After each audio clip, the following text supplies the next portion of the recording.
আজকে মরলে কালকে 2 দিন পরের দিন কেউ কাঁদবে না। যাদের জন্য করলা কামাই মরলে তারা চিনবে না। আজকে মরলে কালকে 2 দিন পরের দিন কেউ কাঁদবে না। যাদের জন্য করলা কামাই মরলে তারা চিনবে না।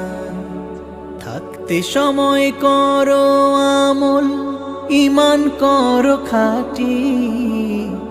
থাকতে সময় করো আমল, ঈমান করো খাঁটি। শেষ ঠিকানা তোমার আমার 3.5 হাত মাটি। শেষ ঠিকানা তোমার আমার 3.5 হাত মাটি।